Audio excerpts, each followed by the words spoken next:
뭐냐면 나이가 젊을수록 사실은 기억력이 상당히 좋다고 얘기하지 않습니까? 근데 나이가 점점 들수록 망각의 시간들이 굉장히 많아져요. 이 망각 곡선이라는 연구가 됐잖아요. 그것을 보면서 제가 느낀 게 뭐냐면 설교도 그렇고 강의도 그렇고 한번 듣고 그런 거 있어 하고 대부분 90%가 다 거기에 그쳐버려요.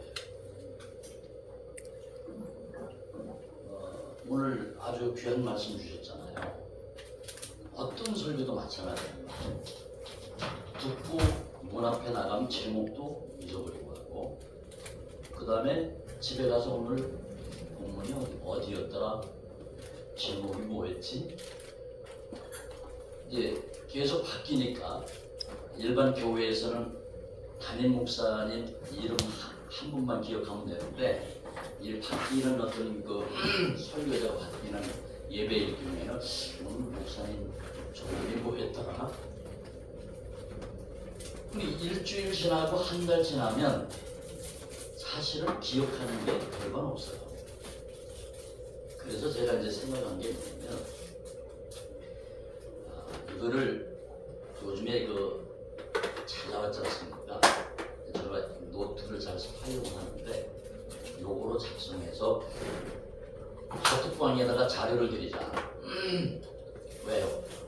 복습할 수 있잖아요. 그렇죠? 강의 들으시고 이걸 보고 그런 뜻이었구나. 그렇지. 계속 복습할 수 있잖아요. 그게 이제 학습이라고 하는 단어거든요. 학습.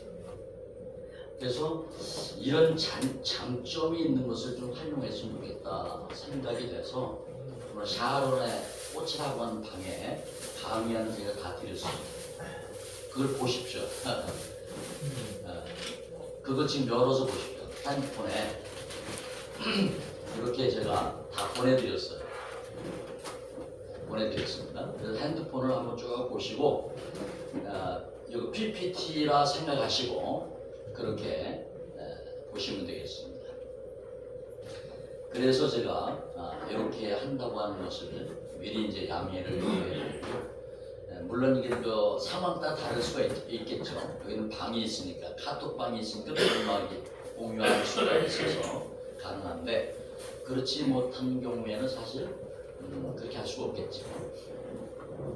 근데 개인적으로도 사실 이것이 가능하리라고 생각이 됩니다. 자, 우리 한번 애국가 한번 들을 수 있으면 안 됩니까? 네, 그러면 예, 제가 하겠습니다.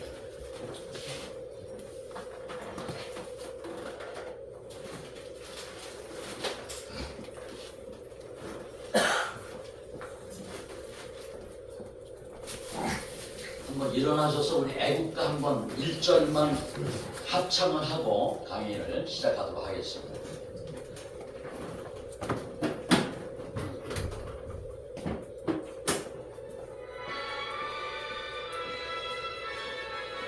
일절 가사 다 아시죠? 네.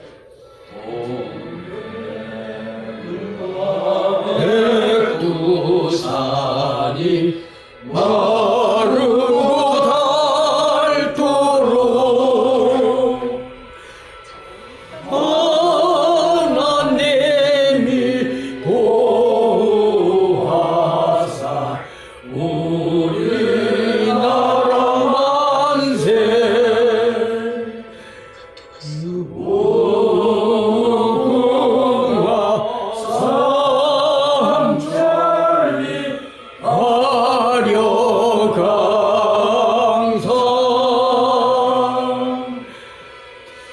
대한 사람 대한으로 길이 보존하세. 감사합니다. 앉아주시면 되겠습니다. 왜 제가 강의 전에 애국가를 불렀는지는 제가 강의 도중에 설명을 드리도록 그렇게 하겠습니다. 핸드폰을 좀 보시면 애국가 그리고 무궁화, 태극기 이 세 가지는 사실 우리가 잘 알고 있듯이 우리나라 국보가 여러 가지가 있는데 국보보다 더 귀한 그런 우리가 그렇게 국보보다 더 귀하게 소유하고 간직하고 애용하는 그런 세 가지죠. 그래서 저는 그걸 한번 이름을 붙여봤어요. 무태의 삼국보라, 세 가지 국보다. 늘 기억하기를 이제 원해서 무궁화하고 태극기하고 그다음에 애국가, 무태, 삼국보다 세 가지 국보다 이렇게 표현을 해봤는데요. 이건 뭐 제가 개인적인 표현이니까 참고하시면 되겠고요. 오늘 제목이 임마누엘 체험적으로 알기라고 하는 제목이에요. 임마누엘을 체험적으로 알자. 우리가 성경을 여러분 읽어보신 분들은 성경의 모든 그 내용 중에 큰 주제들이 있죠. 큰 주제들. 그 중에 하나가 임마누엘이라고 하는 주제입니다. 임마누엘이라는 것이 지난 한 달 전인가요? 제가 특강 한번 해드렸죠. 하나님이 우리와 함께 계신다. 그런 뜻이라고 했죠. 기억나십니까? 예. 우리 늘 들어서 잘 알고 계시는 거예요. 그리고 하나님이 나와 함께 계신다. 그런 뜻이 맞습니다. 이사야 7장 14절, 8장 8절, 마태복음 1장 23절 거기에 직접적으로 임마누엘이라고 하는 단어를 사용했습니다. 그런데 의미를 가지고 창세기부터 계시록까지 쭉 묵상을 해보면, 연구를 해보면 임마누엘로 시작해서 임마누엘로 마치는 것이 하나님의 말씀인 성경이었다. 여러분 동의하십니까? 동의하십니까? 동의하시면 아멘을 한번. 동의하십니까? 아멘. 그거를 찾아야 돼요. 왜 이거를 찾아야 하느냐? 임마누엘이라고 하는 것은 이사야 선지자가 기록할 때에는 나라의 위기 이런 순간에 하나님께서 이 표정으로 임마누엘이라는 단어를 쓰시고 그걸 약속하셨거든요. 그리고 로마의 지배를 받고 있던 유대인들이 그때 당시에 예수님이 태어나셨잖아요. 위기 속에 처녀가 잉태하여 아들을 낳을 것이다. 이름을 임마누엘이라 하라. 그러면서 이사야 7장 14절과 8장 8절을 인용하면서 그것이 성취된 것이다 라고 선포를 하고 있단 말이에요. 그래서 이 임마누엘이라고 하는 개념은 창세기부터 계시록까지 전체 성경을 관통하고 있는 아주 중요한 그리고 기초적이고 기본적인 개념이다 라고 하는 것을 제가 깨달았어요. 하나님의 나라에 초점을 저는 많이 맞추는데 그거보다도 더 기본적인 것이다. 하나님이 나와 하나님이 우리란 말은 교회라고 하는 어떤 기관적인 요소가 기관적인 개념으로 표현하면 교회라고 하는 개념이죠. 우리라고 할 때에는 우리 함께 모인 사람들. 그래서 마태복음 18장 20절에 보면 두세 사람이 이것만 듣잖아. 나도 그들 중에 있겠다라고 약속을 하셨어요. 메시지를 보내. 그리고 승천하시기 직전에 지상 명령을 주실 때 마태복음 28장 20절에 보면 세상 끝날까지 내가 너희와 함께 있으리라. 그렇게 언약하시고 승천하셨잖아요. 그렇죠? 자, 이런 내용들을 살펴볼 때 우리가 성경을 읽고 연구하고 설교하거나 가르침을 할 때 가장 기본이 되는 것이 바로 임마누엘이라고 하는 개념이다. 임마누엘. 하나님이 함께 해주시지 않는 모임, 하나님이 함께 해주시다는 설교, 가르침, 교회 어떤 것도 사실은 사람들의 모임이고 만남이고 사람들의 일밖에 되지 않는다. 그것을 구분해주고 있지 않습니까? 우리가 많은 운동도 하고 많은 사역도 제창하고 뭐 운동도 하지만 그것의 가장 기본은 뭐냐면 임마누엘이 기초가 되어야 된다. 임마누엘이 하나님이 함께 해주시는 운동이면 되는 거야. 작든 크든 교회도 마찬가지예요. 우리 무궁화 교회가 소수가 모였다 거기에 주눅들 이유가 하나도 없어요. 왜? 두세 사람이 모인 곳에 주님이 함께 계신다고 약속하셨습니다. 이것이 확신된다고 하면 우리 숫자에 대해서 사실은 그렇게 울그락불그락 할 필요 없어요. 개척교회를 제가 3번 정도 해봤는데요. 뭐 큰 대형교회도 하고. 근데 참 주눅 들어요. 와, 이거 참 실제로 못하네. 재정 숫자 이거. 나중에는 이제 이 개념이 정리가 되니까 이제 넘어서더라고요. 넘어서. 그래도 한 구석에는 그래도 사람이 많았으면 좋겠네. 그래도 재정이 많이 좀 풍성했으면 좋겠네. 이런 생각은 솔직하게 들어요. 그런데도 그거를 넘어설 수 있는 개념이 뭐냐면 두세 사람이 내 이름으로 모인 곳에 주님이 약속하셨잖아요. 그 말씀 붙들고 주장하는 거예요. 주장하는 거예요. 그게 우리에게 용기를 주시잖아요. 그렇죠? 가정에서 두세 사람이 가족끼리 모여도 거기에 함께 하시고 교회에서도 마찬가지고 직장에서도 마찬가지죠. 주의 이름으로 모일 수 있는 곳이라면 그렇죠? 주님의 이름이 드러나고 주님의 이름으로 할 수 있고 주님의 영광을 나타내고 예수님이 어떤 분인지를 우리가 함께 드러날 수 있는 그곳의 모임이라고 하면 예수님이 함께 계시겠다고 언약하셨다고요. 언약이에요. 그래서 이런 개념으로 접근하게 되면 지구촌 교회 모든 성도들이 갈망하고 소원하고 기대하고 기도하는 내용 중에 가장 먼저 해야 할 것이 뭐냐? 임마누엘을 내가 경험하기를 원한다. 기도 중에 혹간 그런 분이 있어요.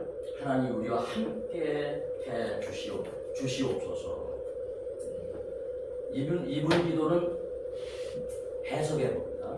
이분 기도는 지금 주님이 함께 계신다고 하는 것을 확신하는 기도예요? 아니면 안 계시니까 지금 와달라는 거예요? 와달라고. 그 기도가 맞아요? 안 맞아요? 맞아요. 함께 계심을 인정하고 고백하고 선포하면 되는 거예요. 아멘. 아멘. 하나님이 함께 계십니다. 아멘. 우리와 함께 계십니다. 아멘. 여기 계십니다. 아멘. 이로부터 출발을 해야 되는데 안 계시니까 지금 우리 그냥 몇 사람이 모였으니까 지금 빨리 좀 오세요. 빨리. 우리만 두지 마시고 빨리 좀 오세요. 이거 불신앙이라고 해요. 불신. 왜 그렇습니까? 이 개념이 안 잡혀서 그래요. 이게. 그래서 우리의 소원과 갈망과 또 그 다음에 우리의 기대와 우리의 기도의 모든 기본적인 개념은 뭐냐? 임마누엘로 하나님이 함께 계신다고 하는 사실을 믿는 거야. 믿는 거. 왜? 언약이잖아요. 약속이잖아요. 그렇죠?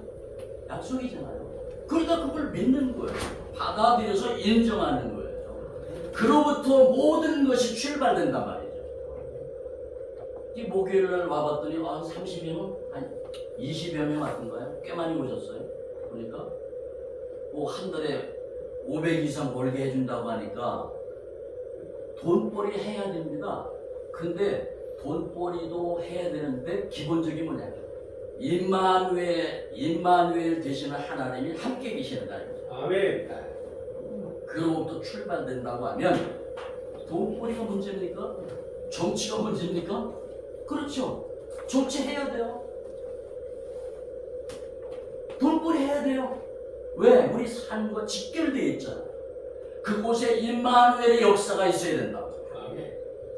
하나님의 통치와 하나님의 임재와 하나님의 그 역사와 기적들이 그곳에 임재하도록 우리가 들어간 곳에, 그렇죠? 내가 간 곳에, 내가 선포하는 말씀 가운데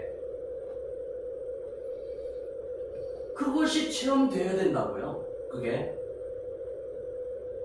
딜레마가 있어요. 뭐냐면 그 하나님이 함께 계시면 뭔가 사인이 있어야 될 거 아니냐 이거요. 응? 함께 하시는지 안 하시는지 아니면 저 멀리 계시는지, 물론 초월해 계시죠. 그걸 내재하고 계시잖아요. 예수님을 구주와 주님으로 영접하면 성령으로 내재하고 계시잖아요. 근데 대부분의 사람들이 뭐냐면 기적이나 표적이나 어떤 능력이 나타날 때는 함께 계시는 것 같아. 쉽게, 오, 하나님 함께 계셨어. 치유 사역을 해놓은 게 그렇다. 기도하는 데 나왔어. 와, 하나님 나라가 임했고 하나님의 통치하셔서 하나님 임마누엘 역사거든요. 근데 그렇지 않고 그냥 잔잔하게 말씀을 들을 때나 잔잔하게 기도할 때는, 야, 이거 진짜 함께 계신다고 했는데 함께 계시는 거야. 안 계시는 거야 도대체? 어? 어떻게 되는 거야 이게? 그게 이제 그런 딜레마가 있잖아요. 그죠? 그래서 체험하기라고 하는 단어를 우리가 잘 기억을 해야 돼. 잘 깨닫고 있어야 된다는 거죠. 이것이 기본적인 요소임을 제가 이제 언급을 해 드렸고요. 그래서 우리는 날마다 과거 역사 속에 언약이 과거 이사야 시대 속에 성취되거나 예수님이 직접 성육신하여 오신 그 시대적 성취, 역사적 성취를 넘어서서 지금은 성령께서 오셔서 모든 그리스도인들 안에 계실 뿐만 아니라 온 우주를 품고 창세기 1장 2절에 있는 것처럼 수면에 운행하시는 것처럼 운영하고 계시잖아요. 경영하고 계시잖아요. 그렇죠? 아멘. 그것을 내가 체험적으로 알아가는 거예요. 체험적으로. 그러면 신앙생활이 어떻겠습니까? 신나는 거예요. 신나는 거예요. 주님 함께 계시구나. 아, 성령님 함께 계시구나. 여기에 찬양이 있고 기도가 있고, 이것을 확신하고 체험하는 사람 찬양과 기도가 다른 거예요. 마치 그 학자가 호랑이를 연구해가지고 아주 분석을 해서 잘 가르쳐요. 그런 사람이 있잖아요. 학자로서, 동물학자로서. 그런데 어떤 한 사람은 깊은 산 중에 가서 진짜 호랑이를 만났어.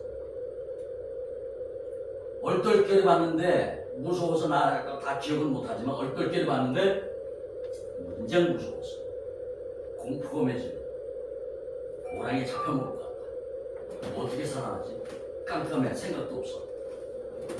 그 상황에서 맞닥뜨린 그 사람이 나 호랑이를 만났다.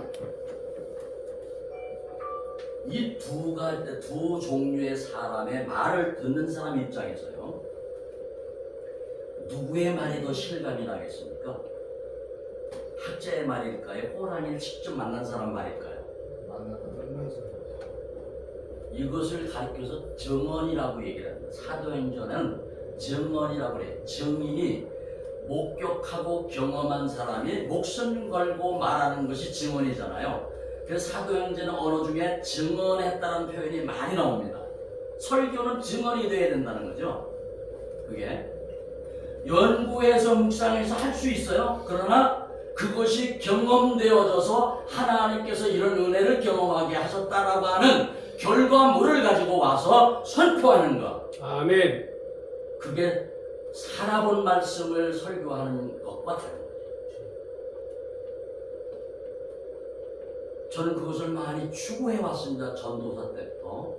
처음에 몇 번은 이제 그 설교를 해서 다른 문구를, 아주 유명한 문구를 목사에서 그대로 전해봤어요. 성도들 은혜를 받아요. 근데 제 마음에는 그게 용납이 안 돼. 제가 은혜가 안 되는 거예요. 은혜는 하나님께서 주시는 건데 왜 나는 만족이 없을까? 나는 왜 이게 이렇게 설교 하나님께서 역사하셨네, 함께 하셨네, 이런 표현이 안 나올까? 고민을 많이 했어요. 그러다가 그렇구나. 이 설교라는 것은 증언이구나. 설교라는 말은 설법에서 나온 말이거든요. 사전에 보면 강연이 아니거든요. 설교는 강연일 때에 오늘날 한국 교회가 만들어 온 양상들이에요. 근데 체험을 설교화시켜서 그 말씀이 선포되면 사람들의 마음이 움직이는 거예요. 영이 살아나는 거예요. 왜? 임마누엘이 경험되어지거든요.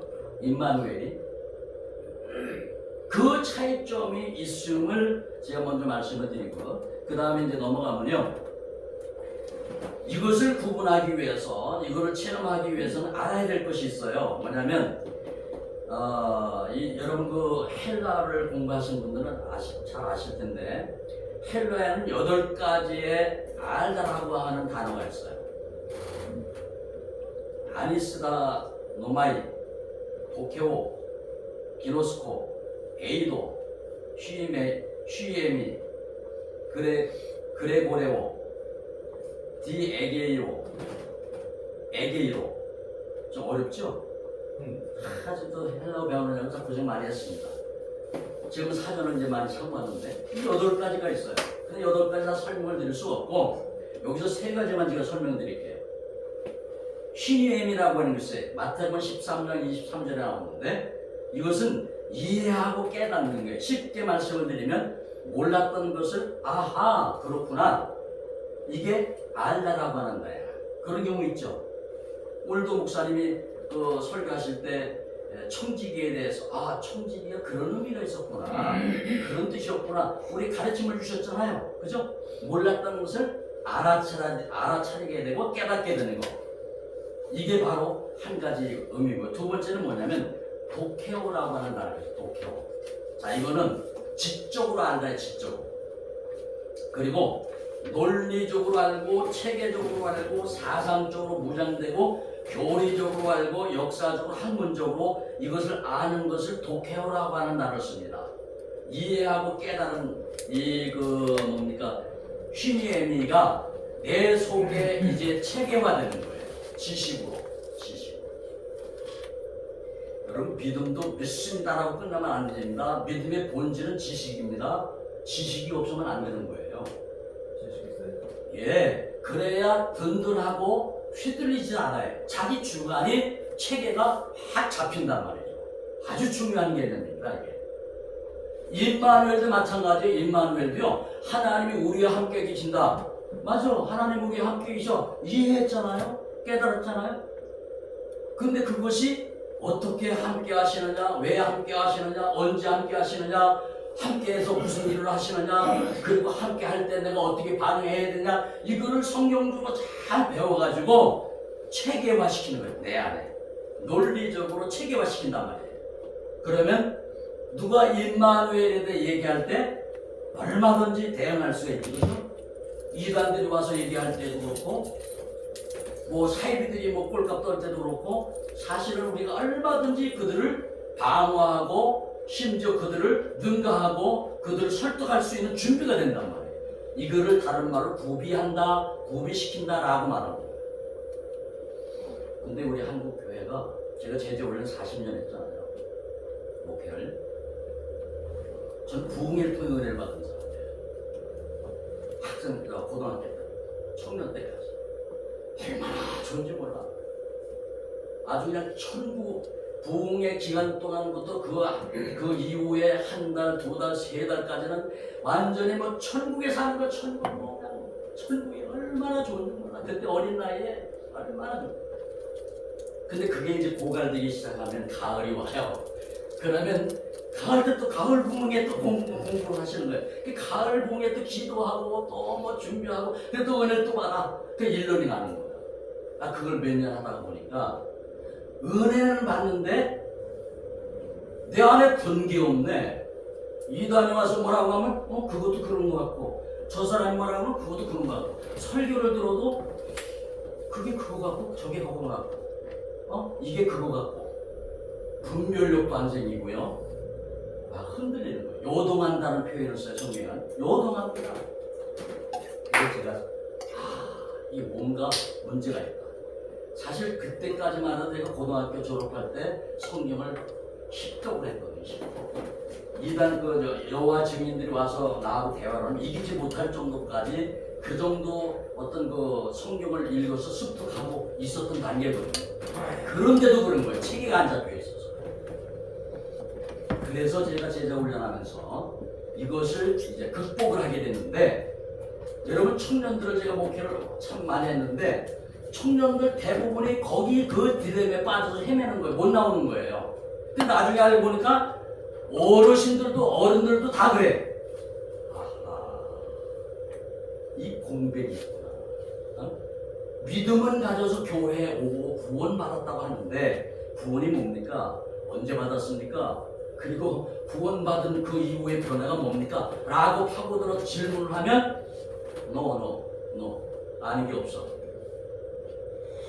믿음의 본질은 지식이에요. 성경적인 지식이에요. 하나님을 알고 성령을 알고 예수님을 아는 지식이 체계화되어야 된다. 이게 도케오라고 하는 거예요. 도케오. 여러분, 그래서 성경을 읽거나 공부하거나 설교를 들을 때에도 어떻게 오늘 하나님의 선한 청지기라는 주제를 가지고 말씀을 받았는데 이거를 어떻게 내 안에 체계화시킬 것인가, 이거를 생각해야 된단 말이에요. 듣고 마는 게 아니라. 그래 내 것이 되죠. 그렇게 하려면 어떻게 해야 되겠습니까?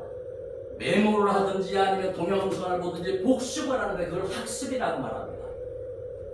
배운 것을 계속해서 익히는 거죠. 익숙하도록 반복하는 거예요. 습관이 되도록. 이 작업 과정에 사실 빠져가지고 요거를 잘 하는 단체나 그런 사입이나 이단 쪽에 목회자까지 신조받아요. 제가 경험치 엄청 많이 봤습니다. 직접 저하고 8시간 토론한 사람도 바로 그런 사람이에요. 고신 측에 고신대학원 목회를 20년 하고 은사 같은 걸 막 그냥 막 임하게 해서 교회도 막 부흥하는데 그리 넘어가 거기서 전도사 하고 있어요. 왜? 도케오라고 하는 이 단어가 그에게 정착이 안 되는 거예요. 또 한 가지 중요한 거, 시간이 없으니까 기노스크라는 단어예요. 기노스크는 뭐냐면 친밀하게 아는 거예요. 친밀하게 아는 거고 실제적이고 경험적이고 체험적으로 아는 거예요.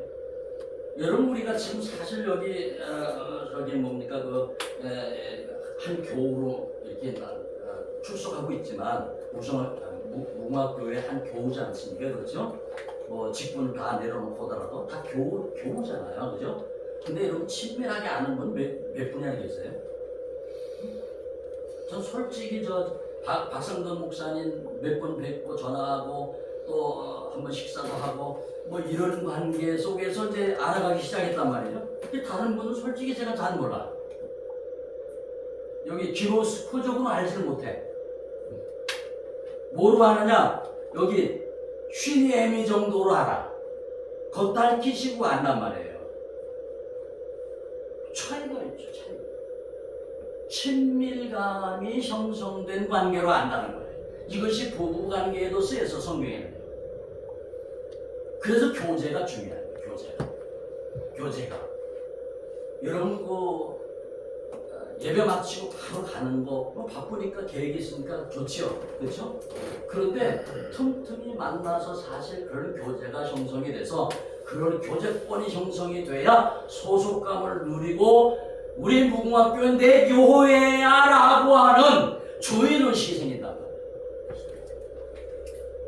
그 주인의식이 없을 때는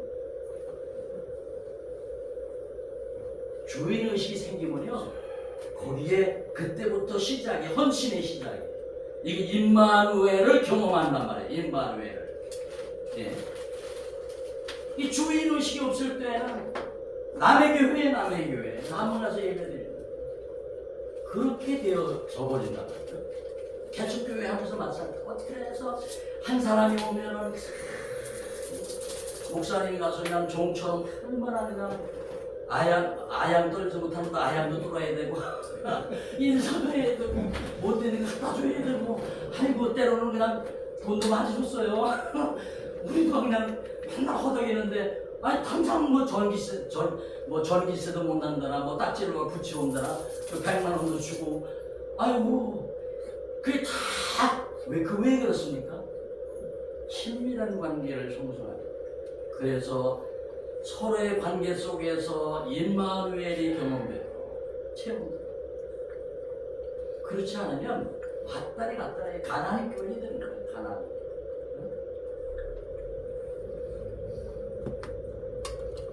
그래서 이 임마누엘을 체험적으로 알기라고 하는 것은 너무 중요한 주제라 저는 그렇게 생각을 합니다. 그래서 오늘 이 강의를 들으시면서 여러분 나름대로 정리를 해보시고 임마누엘 다른 거 다 할 일이 많아. 그런데 임마누엘이라고 하는 이 단어 하나를 어떻게 하면 내가 가정에서 혹은 부부관계 속에서 부모와 자식관계 속에서 교회 생활 속에서 일터 속에서 어떻게 하면 임마누엘을 체험적으로 알아갈 수 있는가? 이걸 좀 고민하셨으면 좋겠다. 할렐루야. 네. 선교사님들은 이게 없으면 죽어. 한 3년만 나가서 수고하면 다 고갈돼버려요. 그런데 성경은 똑같잖아요. 한국에 있는 성경이나 그거 가지고 나가는 성경이나 똑같잖아요. 이걸 가지고 임마누엘을 경험하고 체험한다고 하면 그는 어디에든 살아남는 거예요. 아멘. 자녀도 마찬가지. 자녀도 믿음을 전수한다는 게 뭡니까? 임마누엘을 경험하면서 살라고 하는 거예요. 그걸 전수시켜줘야 된다고. 껍데기 5대 6대 뭐 몇 대 손까지 우리는 신앙 다 가문이다 자랑할 수 있겠죠. 굉장한 겁니다. 그러나 제가 그 처음에 신앙생활할 때 제일 부러운 사람이 뭐냐면 모태신앙이에요. 모태신앙. 못하는 신앙이라 지금 뭐 비아냥거리는데 저는 얼마나 부러웠는지 몰라. 와, 너는 어떻게 그렇게 복을 받아서 부모가 이렇게 신앙생활 잘하고 너까지 이렇게 신앙을 전수해 주는데 저는 개척신앙가 아브라함 제 개척신앙가 얼마나 고난이 많은지 몰라요. 대신 하나님의 기적들을 많이 봤죠? 그러면 그게 힘드니까 너무 힘드니까 우와 그거 경험하면 너무 좋아. 근데 박해가 많잖아요. 핍박이. 그러면서 제가 강해졌어요. 굉장히 강해졌어요. 그랬는데 나중에 알고 보니까 못하는 신앙이 모태신앙이라고 그러더라고요. 그렇게 너무 좋은 건데 사실은 알맹이 없는 모태신앙이 되면 안 된단 말이죠. 뭐예요? 임마누엘을 경험하는 신앙. 그것을 내가 누리면서 체험하면서 자녀들에게 그것을 경험시켜주는 거예요. 경험시켜주는 거예요. 우리 큰아들이 한 번 아빠 비행기 모조 비행기죠. 모조 비행기가 갖고 싶대. 그래 기도하자. 기도하면 하나님 주신다. 기도해서 하나님 우리 큰아들 대근인데 대근이가 비행기가 갖고 싶대요. 하나님 주세요. 예수님의 이름으로 기도합니다. 아멘. 아멘 하더라고요. 근데 그 기도를 했으니까 제가 기억을 해야 될 거 아니에요. 기억하고 이렇게 며칠 살았어요. 그 교회 집사님 중에 우리 교우 중에 집사님이 문방구를 하고 있었어요. 거기에서 자녀 얘기를 하다가 사실 우리 아들하고 기도를 이렇게 하고 나왔다고. 그랬더니 그 양반이 문방구에 그 이만한 비행기 있죠. 그걸 파는 게 있었어요. 어휴 목사님 그러면 이거 아들한테 갖다 주세요. 할렐루야 응답이 됐잖아요. 야 너 아까 기도했지? 근데 하나님 주셨다 비행기. 아들이 너무 좋아하는 거야. 기도를 체험적으로 배워. 기도를 체험적으로 배워. 주문식으로 배운 게 아니라 기도를 체험적으로 배워. 이게 기노스코라니까 기노스코. 그래서 저는 말씀을 설교나 가르칠 때 제자 훈련의 특징이 뭐냐면 적용 훈련을 많이 해요. 적용을 구체적으로 하는 방법을 말씀을 드리고 가르쳐주고 그 다음에 그 다음 주에 와서 그걸 샤링하는 거예요. 나누는 거예요. 그런데요, 처음에는 힘들어해요. 훈련이 안 됐으니까. 나중에는 일주일에 한 번 딱 예배 드려도요, 얼마나 사람들이 눈빛이 반짝반짝하고 살아있는지도 몰라. 왜? 말씀을 경험하잖아. 말씀을 경험하잖아. 임마누엘을 경험하는 거예요. 그게 설교는 너무 많은데 다 뭡니까? 죽먹은 사람들처럼 힘이 없어. 경건의 모양은 있으나 경건의 능력이 없다. 그것을 해결하는 방법이 바로 여기에 있다고 하는 거예요. 아멘. 여기에 기노스코 한번 따라서 해요. 기노스코. 그래서 한번 신앙을 점검해 보시고요. 시간이 좀 갔는데 애국가를 처음 불렀잖아요. 이것만 설명을 마치겠습니다. 1절에 보면 동해물과 백두산이 마르고 닳도록 하나님이 보호하사 우리나라 만세. 그런데 처음에 이 그 가사는 하나님으로 되어 있다고 그 근거를 제시하는 분이 있었습니다. 그거 내가 같이 보내드리는데 임마누엘을 찬양하고 있잖아요. 하나님이 보호하사 우리나라 만세. 제 나름대로 해석입니다. 애국가. 하나님이 보호하셨다. 하나님이 보호하시고 지켜주셨다. 지켜주셨다. 그거를 온 국민이 다 부르고 있네. 불교 신자도 부르고 있네. 이단 사이비도 다 부르고 있네. 근데 딴 신앙을 하고 있어. 우리 기독교 참된 신앙은 임마누엘 하나님이 임재하셔서 우리 역사를 보세요. 5,000년 역사를. 네? 하나님이 이끌어 오신 역사 아니겠습니까? 아멘. 하나님이 보호하신 역사가 아니겠습니까? 하나님이 지켜오신 역사가 아니겠습니까? 그리고 우리는 그걸 마음껏 정말 애국가가 아니라 애국 찬송, 애국가 찬송이다. 애국가 찬송. 저는 그래서요, 이걸 정리하면서 이 목회할 때 내가 이거 진짜 깨달았어요. 예배 전에 애국가를 부르고 하는 거. 아니 임마누엘을 높여드리는 찬양이잖아요. 그렇죠? 가정 예배 드릴 때 애국가를 먼저 부르고 하면 좋겠다. 1절만이라도 하나님의 보호하사, 하나님의 보호하사. 제가 전철 오면서도 오늘 부르고 왔고요. 집에서 아침마다 오후에 지금 계속 그 운동할 때 이거 틀고 이제 애우니까 부르고 다니는 거예요. 동해물과 백두산이 마르고 닳도록. 어제는 아내가 같이 갔어요. 애국가 부르자. 애국가 같이 불렀어요.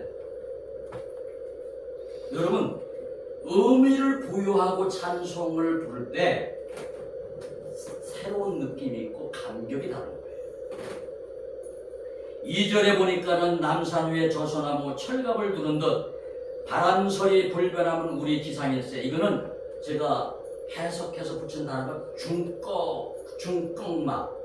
중요한 것은 꺾이지 않는 마음이다. 그런 표현 있죠? 그 말을 써서요. 그게 그 얘기예요. 그죠? 중꺾마. 발음도 이상해요. 축구에서 이게 쓰는 거잖아요. 그죠? 그 마음을 여기에 담아놓은 거예요, 지금. 이게. 그 다음에 3절에는 가을 하늘 공활한데 높고 구름 없이 밝은 날은 우리 가슴 일편단심일세. 이 애절한 마음을 애절심을 담아놨단 말이에요. 4절은 이 기상과 이 마음으로 충성을 다하여 괴로우나 즐거우나 나라 사랑하세. 애국심. 부렴의 묵과 삼천리 화리강산 대한사람 대한으로 길이 보존하세. 이거는 독립심을 말하고 자주성을 말하고 주도성을 얘기하고 이 찬송을 부르면서 우리는 그런 개념을 가지고 애국가를 한번 애창해보자고요. 애창을. 우리 3.1절만 독립정신 독립만세 부르는 게 아니라 애국가 부르면서 독립정신을 일깨우고 자주성과 주도적인 남의 나라에 지배받는 자가 남의 나라에 조정받는 자가 아니라 대한민국이 아니라 우리 대한민국이 하나님의 보호하시고 하나님이 지켜주시니까 우리가 그 하나님 믿고 자주적이고 주도적인 그런 나라로 보존하자. 할렐루야. 아멘. 그걸 외치는 거예요. 저는 그래서 이걸 찬송이라고 얘기하고 싶고요. 신앙 고백이라고 얘기하고 싶고요. 이거를 뭐랍니까? 기도라고 얘기하고 싶어요. 같이 부르면 합심 기도죠. 합심 기도. 우리 무궁화교회 무궁화를 중심으로 해서 뭉친 분 아니겠습니까? 아멘 아멘. 그러면 태극기도 그죠? 그리고 애국가도 이 세 가지가 우리 무궁화교회를 통해서 영향력을 주고 전파되고 이것이 가슴팍에 심겨지는 그런 은혜 역사가 출발이 우리 무궁화교회를 통해서 일어났으면 좋겠다라는 아멘. 생각이 간절합니다. 아멘. 그래서 여러분이 가는 곳마다 한번 실천해 보십시다. 동해물과 백두산이 마르고 닳도록 하나님의 보호하사 우리나라 만세. 할렐루야. 아멘. 얼마나 좋은 찬송이라고. 찬송을 부른 거냐 저거 미친 거 아니야 이래요. 근데 애국가 불러보세요. 누구도 말하는 사람 없어. 지하철도 내가 웅웅웅 하고 다녔어요. 지하철 타고 오면서 동해물도 불렀어요. 쳐다보라고.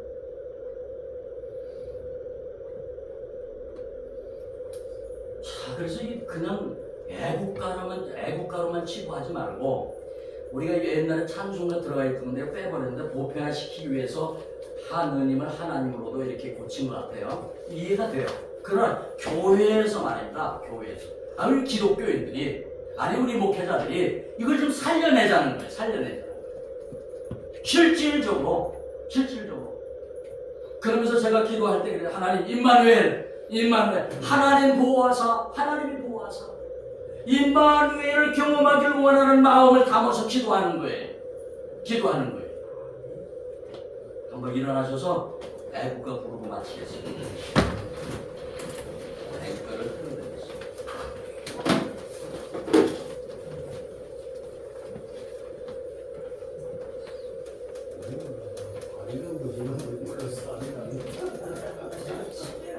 피아노 반주로 해. 피아노 반주로 하자고 예, 애국가. 피아노 반주 할까요? 네.